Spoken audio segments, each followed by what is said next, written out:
pengacara atau seorang advokat, kadang image di masyarakat itu adalah dia membela yang salah, membela yang benar. Ah iya betul.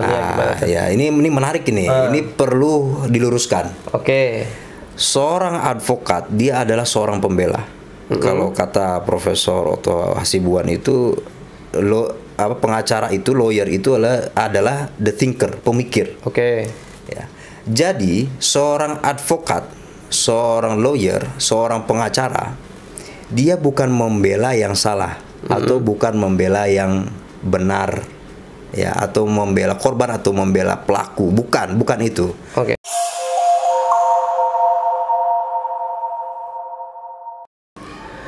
Assalamualaikum warahmatullahi wabarakatuh. Kembali lagi bersama saya Mujang Kurnia, CEO Rumah Prestasi.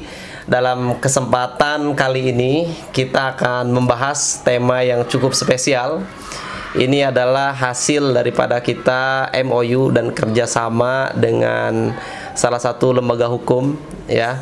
Kita akan diskusi pertama untuk mengedukasi hukum kepada generasi muda dan juga masyarakat, pentingnya hukum dan seperti apa fungsi hukum bagi kita semua. Nah, pada kesempatan kali ini sudah hadir bersama saya advokat muda yang sangat luar biasa tentunya, saudara dan sahabat saya Muhammad Ibrahim. Perkenalkan diri dulu dong. Siap. Salam dulu. Salam dulu dong. Salam dulu ya. Oke. Assalamualaikum warahmatullahi wabarakatuh.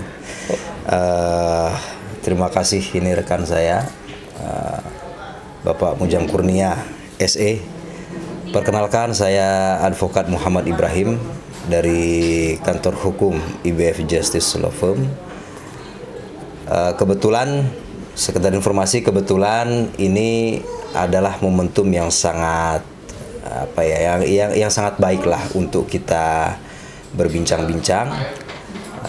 Momentum ini juga mungkin tidak dapat terulang kembali karena memang pada kesempatan kali ini kita harus membahas soal persoalan yang berkaitan itu dengan pendidikan atau edukasi kepada masyarakat, khususnya terkait hukum, ya.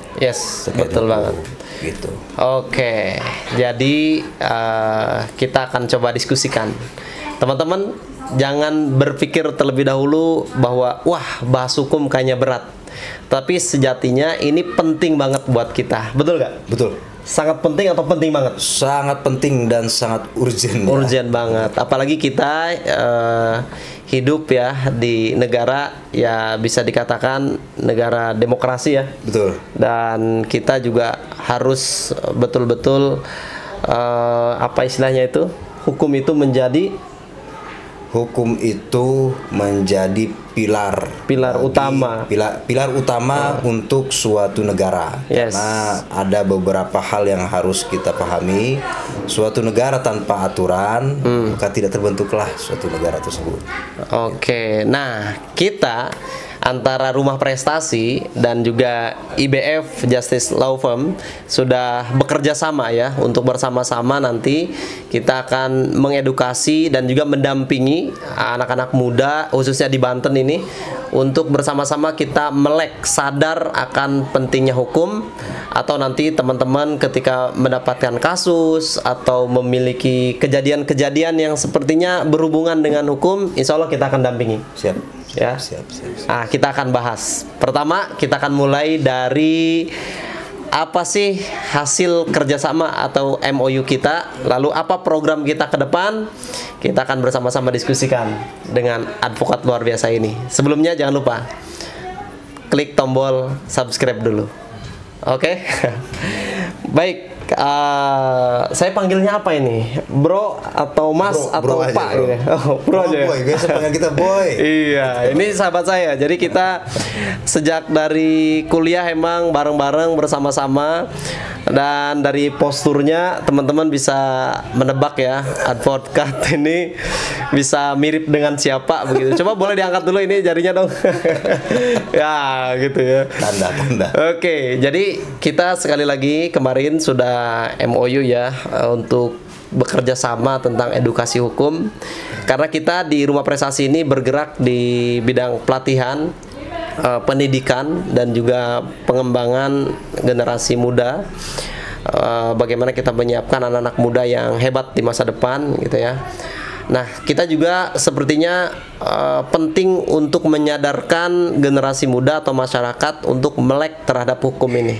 Nah, kita bekerja sama dengan IBF ya. Nah, kira-kira apa saja tuh, Bro, yang akan dan bisa kita garap bareng dalam mencerdaskan atau mengedukasi masyarakat khususnya generasi muda tentang pentingnya hukum? Apa yang akan kita laksanakan kira-kira? Jadi begini, teman-teman semua perlu diketahui bahwasanya sebelum kita melangsungkan kerjasama kolaborasi ini dalam hal edukasi, kami dari IBF Justice Law Firm itu memang mempunyai visi dan misi yang di luar dari biasanya. Luar dari biasanya. Apa itu? IBF Justice Law Firm itu memiliki visi, kita harus memiliki wadah. Kantor hukum kita itu harus mempunyai wadah, gitu bro. Kita harus mempunyai wadah. Wadah untuk apa? Wadah untuk mencetak para calon-calon advokat. Memang terkesannya seperti organisasi ya. Terkesannya seperti suatu organisasi atau lembaga yang membentuk kader gitu. Padahal ini enggak. Sebenarnya itu adalah niat kami IBF Justice, karena didirikan oleh 3 orang. Yang pertama itu saya, Muhammad Ibrahim. Kedua ada Enjang Beni Herdiana.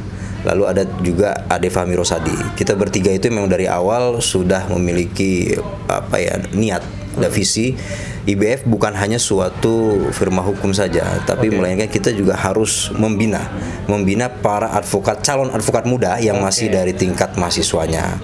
Nah, dari situ, dari visi itu kita membentuk suatu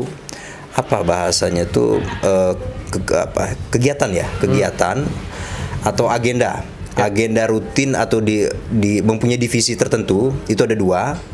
Ada divisi mengenai edukasi, ada divisi mengenai social branding. Khususnya untuk edukasi. Nah, edukasi inilah yang menjadi sayap pelebaran gitu. Pelebaran kegiatan kita harus kita luaskan. Dengan apa? Dan caranya bagaimana? Terutama kita harus berkolaborasi dengan orang-orang yang sangat berkompeten dalam bidang edukasi. Kita bukan hanya menyampaikan soal edukasi hukum, tapi kita juga menarik para pemuda, khususnya yang anak-anak muda ini mungkin dari SMA ya, SMP SMA sampai pada kuliah, yang harus diedukasi, diberikan pemahaman yang baik, literasi yang baik, khususnya persoalan hukum.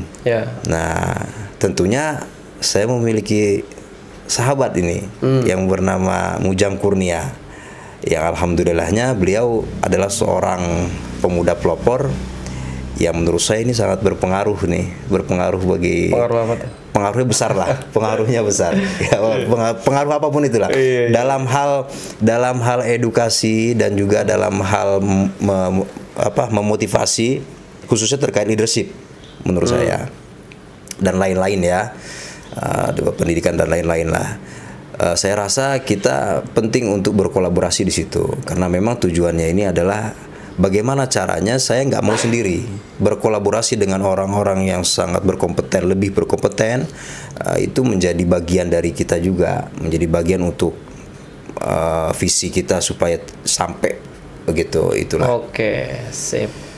Jadi boleh dijelaskan terlebih dahulu nih ke teman-teman anak-anak muda yang barangkali belum ngeh ya dengan apa sih law firm itu gitu. Coba kalau IBF itu apa sih gitu, lembaga hukum itu, atau IBF itu fungsinya apa, seperti apa ya, dan apa sih itu gitu, makanan atau apa gitu.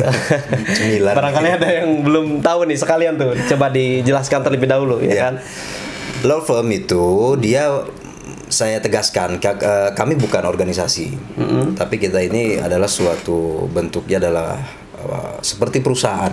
seperti perusahaan yang di dalamnya itu adalah dalam profesi hukumnya itu di bidang hukum ya, di bidang hukum, yang mana kalau dalam segi pemahaman kita mungkin mengenal kantor hukum itu ada law firm, ada LBH. Ada lembaga bantuan hukum, ada LBH. Lembaga bantuan hukum sudah diatur tersendiri. Itu di Undang-Undang Nomor 18 tahun Nomor 16 tahun 2011. Itu lembaga bantuan hukum. Nah, di situ itu sudah diatur. Nah, bahkan lembaga bantuan hukum itu mengatur bahwa sifatnya itu apa ya, cuma-cuma ya, artinya dia tidak menerima profit. Ya, tidak boleh bahkan menerima itu. Kalau law firm itu lebih ke profit. Nah, biasanya kita bekerja sama dengan perusahaan, bekerja sama untuk pendampingan hukum. Untuk pendampingan hukum. Biasanya yang memakai law firm itu adalah perusahaan-perusahaan atau personal yang memang ya sanggup dan siap membayar. Betul. Itu terutama itu ya soal jasa seorang advokat.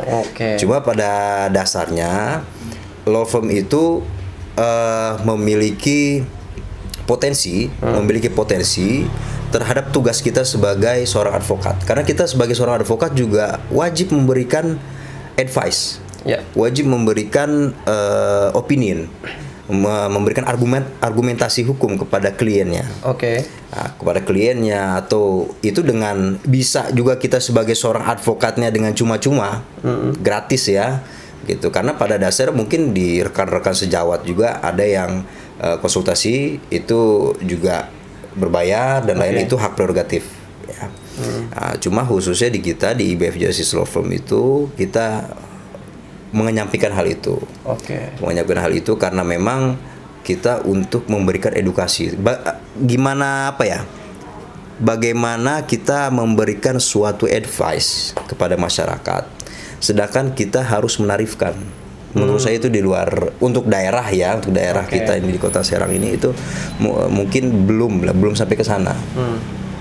Justru masyarakat di daerah kita ini memerlukan pemahaman apa terkait soal hukum, pencerdasan soal hukum. Bukan berarti mereka nggak paham. Sebenarnya mereka juga bisa di televisi, handphone di pedalaman juga sudah bagus-bagus. Cuma yang lebih detailnya itu adalah seorang advokat memberikan advice gitu. Jadi gitu, bro. Suatu perusahaan hukum yang memang kita bergeraknya itu di bidang profit ya, terus juga kita harus memiliki dan memberikan advice dan opinion kepada masyarakat. Good. Jadi bukan hanya sekedar profit ya, tapi juga punya tanggung jawab untuk mengedukasi masyarakat. Jadi kalau kita nih, baik itu perusahaan atau perusahaan seperti apa, atau orang yang berkasus seperti apa yang boleh datang ke IBF atau ke law firm? Ke kantor kami semuanya. Kita menerima konsultasi hukum gratis juga. Konsultasi hukum gratis, kita menerima permasalahan dia, hanya konsultasi langkah-langkah apa saja yang dilakukan, kita memberikan nasihat itu, memberikan arahan seperti itu. Dan juga bukan berarti hanya konsultasi gratis, kita juga pernah itu mempunyai klien pendampingan dalam suatu kasus tertentu lah, pendampingan di kepolisian atau pendampingan dalam persidangan. Kita tidak meminta biaya apapun. Kita melakukan itu karena memang dalam sumpah advokat itu kita harus siap memberikan pelayanan pro bono. Di situ. Itu ya teman-teman seputar law firm yang bisa kita bersama-sama tadi sudah simak. Nah, kemudian ke depan kita juga akan bersama-sama nih terus mengedukasi teman-teman. Kira-kira kalau yang bisa kita edukasikan ke generasi muda dan juga ke masyarakat yang mereka tuh belum ngeh nih, apa saja sebenarnya? Kalau kita ke ranahnya kepada masyarakat itu mungkin kompleks ya, sangat kompleks. Cuma kalau kita kerucutkan kepada para pemuda, khususnya bagi para pelajar. Oke, betul. Karena kita selalu bertemu dengan anak pelajar. Iya, betul. Karena biasanya ini dari mulai ya kita sempat muda lah dulu, sempat sekolah SMA, SMP betul, gitu dengan pergaulan pada saat itu dan zaman sekarang itu nggak tahu ya, menurut saya nih berbeda jauh. Berbeda jauh. Dari mulai pergaulan, dari mulai kita berinteraksi kepada sesama dan juga kepada guru, juga apa ya dalam mengenyam pendidikannya itu berbeda. Nah, edukasi yang harus kita sampaikan kepada mereka, yang pertama, yang paling pertama itu adalah faham dan mengerti akibat hukum. Akibat hukum atau sanksi yang diberikan atau yang sudah ditetapkan kepada para pelajar atau ke siapapun hal itu, itu mereka paham. Biasanya itu apa yang terjadi? Saya langsung masuknya gitu ya. Ya, boleh. Yang pertama itu adalah soal tawuran. Tawuran. Kedua, narkotika. Yang ketiga, bullying. Ini dari SD itu udah sering terjadi. Betul. Ini hal-hal yang sering terjadi di pelajar lah ya. Betul. Bullying itu. Terus ada lagi asusila ya. Asusila. Betul. Dan yang paling terakhir yang sangat luar biasa adalah menormalisasikan pergaulan bebas. Nah, itu kasus-kasusnya tuh. Sekarang itu kan terjadi antara ada korban, ada pelaku, ya kan? Nah, ini gimana nih untuk mendapatkan hukumnya atau perlindungan hukum ataupun mendapatkan edukasi hukum? Bagi pelaku seperti apa? Bagi korban harus bagaimana? Nah, itu gimana tuh? Gini, ini asumsi saya mengatakan begini. Dalam suatu pergaulan ya, khususnya ini di para remaja SMP SMA, perlu kita ketahui bahwasannya dalam melakukan sesuatu atau apa ya, kenakalan remaja ya, ini kita harus tahu sanksinya dulu. Betul. Biasanya orang akan mengulanginya kembali karena tidak ketahuan. Tidak tahu, betul. Tidak tahu. Atau tidak ketahuan, atau dia bebas, atau betul. Dia ya apa namanya? Nagih. Sehingga ini menjadi pelaku dia kan. Begitu. Karena tidak tahu sanksinya bisa dia tidak tahu atas iming-iming dan lain sebagainya. Ini kalau kita berbicara mengenai apa ya namanya tawuran lah. Betul.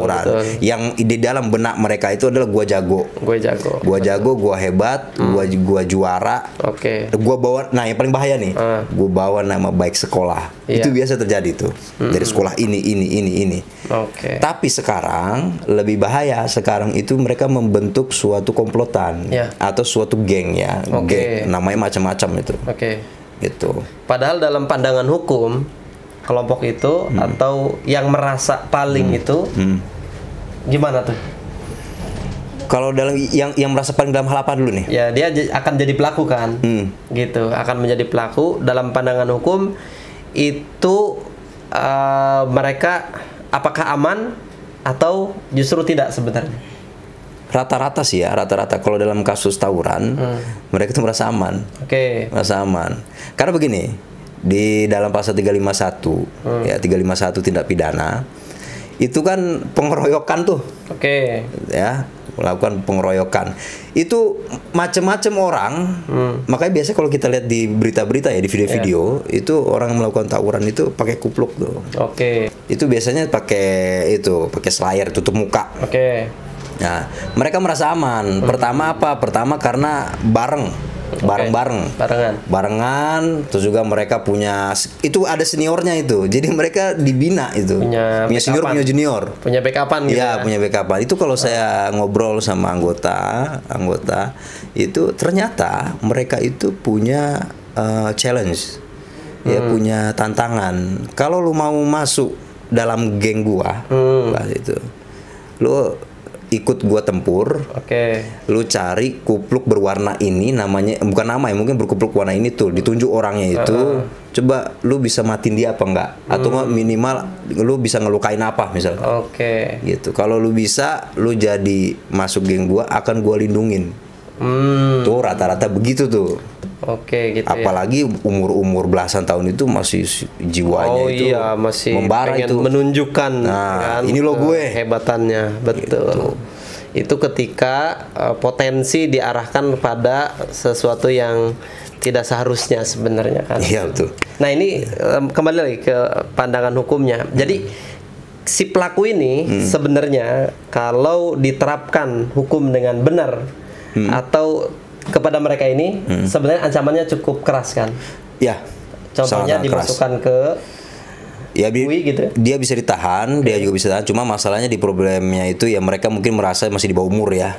Masih di bawah umur. Ada aturan-aturan tersendiri yang mengatur tentang seseorang melakukan tindak pidana yang masih di bawah umur seperti apa. Mungkin nanti di edisi lain, di episode lain mungkin akan dijelaskan. Itu ada aturan khusus tersendiri. Begitu. Makanya mereka merasa gua masih muda, gua masih belum cakap hukum, gua nggak akan bisa ditahan. Betul. Padahal kita baru lihat itu di berita di Jawa Barat itu anak nakal itu dibina dengan di militer tuh kan, diwajib militer kan itu. Wah itu bagus itu, gebrakan bagus itu. Karena memang kalau dipidanakan belum usia. Iya betul. Gitu, itu bagus itu. Tapi tetap ya perilaku itu sebisa mungkin dihindari. Karena tetap ada aturan hukumnya sebenarnya. Dan sanksinya juga berat. Nah, terutama begini, ya. Ini semua, mohon maaf ini sebelumnya, semua ini harus didisiplinkan dengan lembaga yang mengatur soal pengawasan itu. Lembaga yang mengatur soal pengawasan ini. Kita ambil contoh soal tawuran lah. Ya, untuk tawuran ini kita harus tahu aparat penegak hukum, anggota kepolisian mungkin harus lebih lagi giat dalam melihat situasi kenakalan remaja. Dalam konteks hal ini adalah mungkin memiliki aturan-aturan khusus dan juga keterlibatan pihak pemerintah kota ataupun dari mungkin bisa sampai ke kecamatan atau desa, memberikan aturan kepada setiap anggota keluarga yang punya anak remaja, aturannya apa segala macam. Itu bisa dari situ penerapannya. Terus juga bisa dari sekolah. Nah, dari sekolah bisa melakukan disiplin dia pulang sekolah kapan, datang kapan, atau disiplin masuk sekolah itu absensi ya. Absensinya seperti apa? Harus masuk, wajib setiap hari masuk, misalkan dengan absen, membawa atribut sekolah segala macam, itu harus didisiplinkan dari situ. Gitu. Sekarang dari si korban nih, bagaimana para korban ini agar mendapatkan perlindungan hukum nih, ya kan? Kadang mereka juga nggak berani, nggak tahu gimana caranya. Sebenarnya harus seperti apa sih kalau kita jadi korban itu untuk mendapatkan perlindungan hukum gitu? Jadi gini bro, dalam peristiwa hukum itu kita tahu mengenal ada istilah namanya korban. Nah, korban ini terkadang ya rata-rata itu masyarakat itu antara dua. Mereka ragu melaporkan. Ya. Kedua, tidak tahu bagaimana caranya. Iya benar. Ya, tidak tahu bagaimana caranya. Cuma untuk sekarang saya masih beranggapan bukan mereka tidak tahu caranya, tapi mereka ragu untuk melaporkan. Ragu melaporkan dalam hal apa? Mohon maaf. Terkadang mereka memikirkan melaporkan suatu peristiwa hukum atau kejadian sesuatu yang dialaminya. Ya, contoh kecopetan lah, kecopetan atau kehilangan motor nih misalkan. Ya, itu banyak dari teman-teman, dia tanya ke teman, nih gue habis kehilangan motor, gini, udah lapor polisi. Nah, temannya lagi bilang, nggak perlu lapor polisi, nanti nggak bakal ketangkap dan lain sebagainya, lama proses segala macam, mendingan cari sendiri. Ya, akhirnya dia ragu tuh untuk melaporkan. Dia pendamlah sendiri. Korban pencurian motor, curanmor. Nah, terus juga ada lagi korban, contoh misalkan penipuan. Nah, biasanya kalau penipuan itu. Ini kan berbeda-beda ya, berbeda-beda dia kalau dikatakan korban itu. Orang bermasalah dengan masalah itu beda-beda. Tadi ada curanmor, dia ragu untuk melaporkan. Terus lagi ada penipuan. Nah, penipuan ini rata-rata mereka baru memberanikan diri. Memberanikan diri untuk melaporkan ke kepolisian. Cuma ketika udah sampai di kepolisian, mungkin yang namanya dia ditanya kan pasti akan diperiksa. Ya. Bahkan diperiksa kronologisnya seperti apa dan lain-lain. Itu terkadang mereka blank ya. Menceritakan kasusnya itu blank. Nah, saya seorang advokat. Advokat itu adalah pembela. Advokat adalah seorang pembela. Mendampingi korban. Nah, saya menyarankan pertama kali jika Anda tersandung kasus, baik itu pidana ataupun perdata dan lain-lainnya, saya sarankan datang kepada advokat, kantor hukum. Ya, kenapa? Karena kita sebagai seorang advokat itu mempunyai kewenangan khusus. Kewenangan khusus untuk mendampingi, mewakili, dan juga memberikan nasihat, memberikan arahan, memberikan opinion. Gitu. Kita akan mengarahkan ibu bapak harus nanti begini. Ibu datang ke sini. Kalau ibu tidak berani atau bingung, ibu bisa memakai kuasa kepada kami agar kami dampingi, agar kami wakili, begitu. Nah, jadi jadi kita sudah sampai nih ke puncak sebenarnya dalam pembahasan kita. Jadi fungsi keberadaan law firm itu yang pada kesempatan kali ini adalah IBF Justice ya, sebagai kantor hukum yang bisa mendampingi para korban yang mendapatkan kasus tadi ya, berbagai kasus lah ya. Jadi boleh memanfaatkan atau meminta bantuan kepada kantor hukum agar tadi mungkin ragu, takut dan yang lainnya. Di sinilah fungsi law firm sebenarnya. Gitu ya, betul ya? Ya, betul. Dan satu lagi informasi ya, sedikit. Seorang pengacara atau seorang advokat, kadang image di masyarakat itu adalah dia membela yang salah. Membela yang benar. Iya betul. Ini menarik ini. Ini perlu diluruskan. Seorang advokat dia adalah seorang pembela. Kalau kata Profesor Otto Hasibuan itu, pengacara itu, lawyer itu adalah the thinker, pemikir. Ya. Jadi seorang advokat, seorang lawyer, seorang pengacara, dia bukan membela yang salah atau bukan membela yang benar.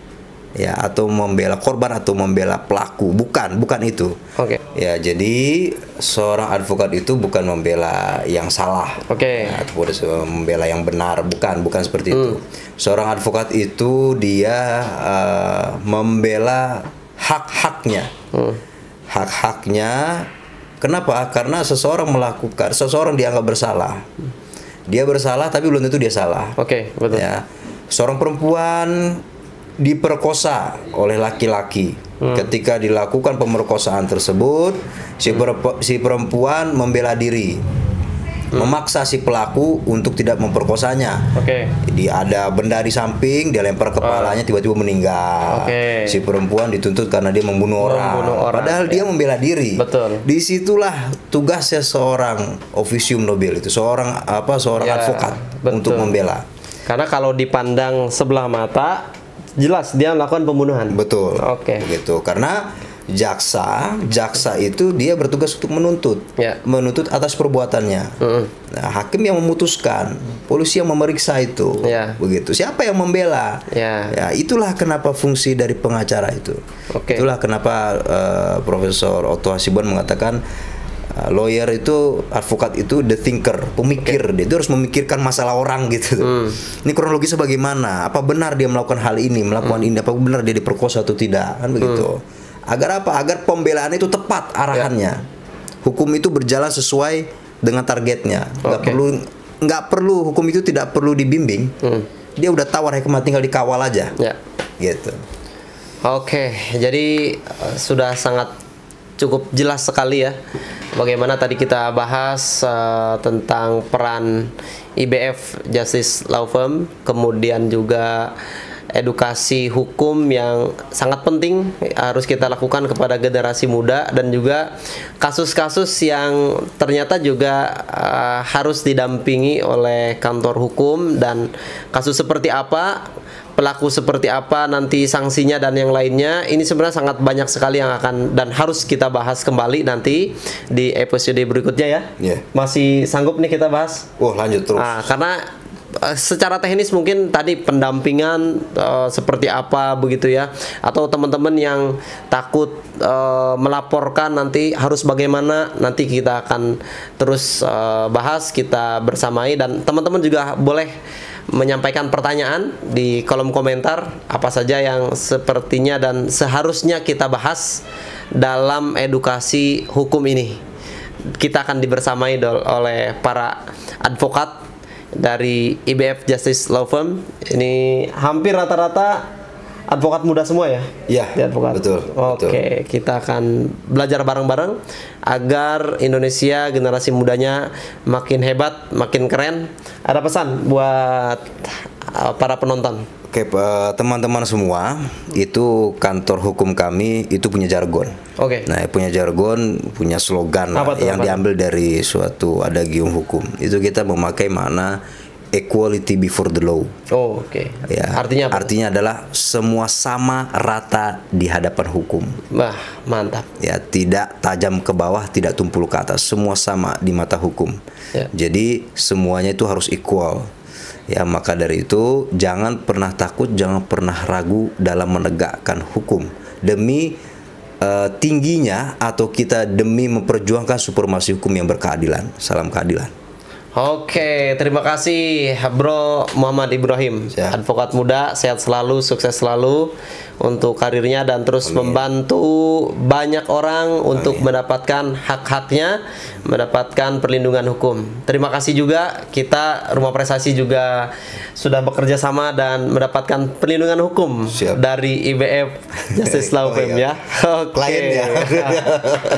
Terima kasih sekali lagi atas kehadirannya di tempat kita di sini. Kita akan lanjutkan lagi diskusinya nanti di lain kesempatan dan episode berikutnya. Terus tonton, jangan lupa subscribe, dan boleh bagikan ke teman-teman yang lainnya untuk mendapatkan pencerahan tentang hukum. Dari kami, saya Mujang Kurnia, Muhammad Ibrahim.